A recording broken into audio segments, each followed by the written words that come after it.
Welcome to OWAD. James Sophia pilot into the universe of Chinese. Let's continue to unpack um, ocean industrial age concepts. And today we're going to talk about 服务. 服务. It looks quite complicated, isn't it? Compared simplified versus traditional, you can see this we dropped the simplified version, dropped this mao, this spear character on the left side. Instead, we only have this. So there are lots of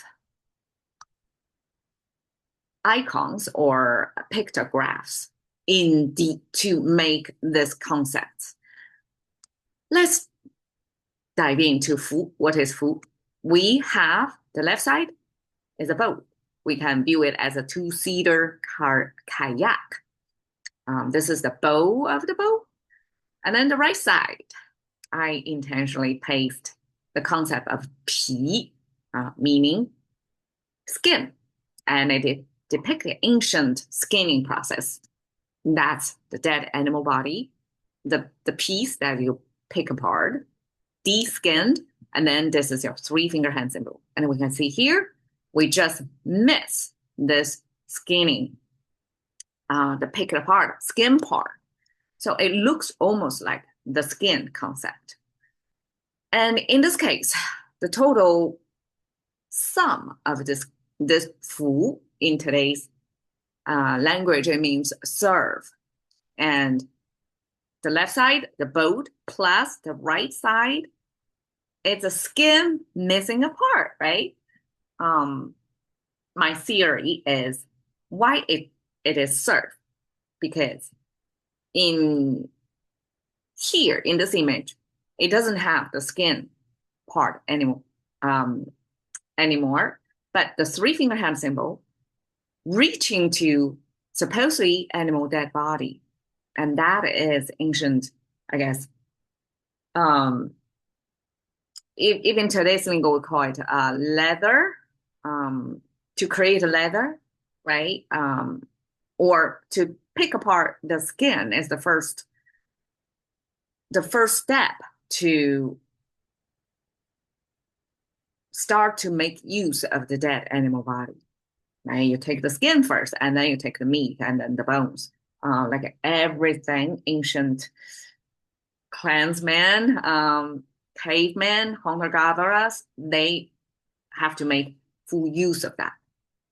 So this means somebody have to eventually, division of labor, grow skillful at taking care of that animal body, right? So it's meat processing. It's taking the leather, making it into something useful for humans. So this in itself is already a specialized labor. Plus the boat, what does it mean? It's a specialized labor provided to redirecting where the boats go, because the boat in nature will flow with the water, will go downstream. But you cannot build a boat and let it go downstream. It's like our rocket going to space and then it's gone, right? We need to reuse that boat.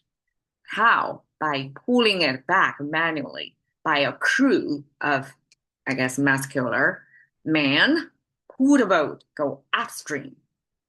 And that was an ancient surface. Actually, Chinese has a name called a qianfu. So those people hold ropes. But these crew of people walking on the shore, holding ropes attached to the boat to manually pull the boat go upstream before the steam engine was invented, right? So this was an ancient boat retrieving service. So it starts as this particular service and then expanded the scope of service. So it's a specialized field back then. And it serves as the serve concept. Okay. Ooh, we have business. You can see simplified versus traditional Chinese. Simplified drop the Mao, the spear concept on the left, which is this concept. And if we go 2,000 years ago, script language, we can see there are three parts. The left side is Mao, it's a spear. And one of the ancient renderings before it was standardized by under the first emperor, Qin Shi Huang, about 2,000 years ago, one of the renderings looked like this. And I'm just so charmed by the artistic value of how, I mean, it's ancient weaponry in a battlefield. And you can see the edges, the points, like these are supposed to be metal pieces, sharp, attached to a staff. So you can reach out to the enemy, try to kill your enemy before getting killed, right? So long staff serves as the distance, but then the weaponry is supposed to reach the enemy first, even if it's such a bloody usage. But I guess it was life as usual in ancient times.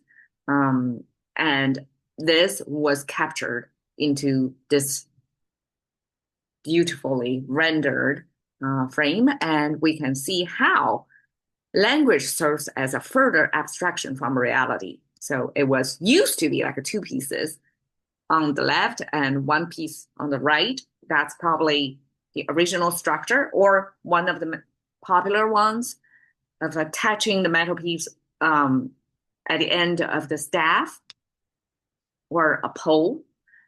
And then when we abstract it, things get streamlined and it's really hard to see. So this is how ancient Mao spear looks like. And a spear, I guess, it's not even accurate because spear in our mind is simply a sharp-edged pole with one metal tip on one end. And I guess the spear, in my mind, at least that's one of the many versions of ancient weaponry. So the left side is weaponry. The right side down the top is a three-finger hand symbol, as you can see, with a vertical line and a horizontal line. So vertical line, horizontal line, what we talk about a lot is ancient oracle reading, or kind of a predicting or fortune telling in ancient times.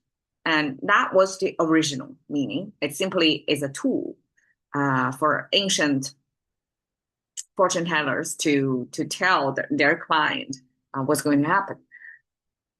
Held it in your right hand. And eventually that extends to all kinds of tools, especially in this context when it's next to this Mao, this undeniably weaponry. This structure may be something facilitating battling in ancient times. So both of this top two structure was, that means forcefully in ancient times. And we can see probably because one is weaponry, the other one is you're kind of utilizing the weaponry, some sort of tool holding in your hand. And that weaponry was also, like scholars interpret it as the border, because ancient times, I guess, the military in today's sense, and they have to be stationed next to the border. That's where the weaponry in your under one regime is going to be found. Is to defend your borderline. That's where the weaponry, both of them show up in there. So this either border or front line paired with the bottom is the muscle power symbol that came from this raking device. Rake or plow ancient times. That's one of the major, or I guess, one of the major muscle use in ancient times. That's farm field. Farm hands have to output such power to help with the farming activity, plowing through the fields. And that paired with this forcefully, that's related to defending your border together. It means intense, dedicated work. And we can understand both war and farming. Those are, I guess, the military industry was ancient one, right? And farming is ancient one. One was producing for survival, food, right? Food security. The other is your national security in today's lingo, right? But ancient version of that. And that means business. That means a big deal, that dedicated work. So both serve plus business is how Japanese scholars translate service in general. And in today's environment, we can see this is what we call service industry. It involves human interface, some conversation, some transaction, providing something of value. And that's so peacefully carried out. Who would have known without unpacking these characters that one involved such effortful pulling the boat upstream, and the other involves farming and border battling or defense work. So both characters came from this ancient way of lifestyle that we no longer see traces in our everyday service work. 服务. Thank you for your time. See you another day.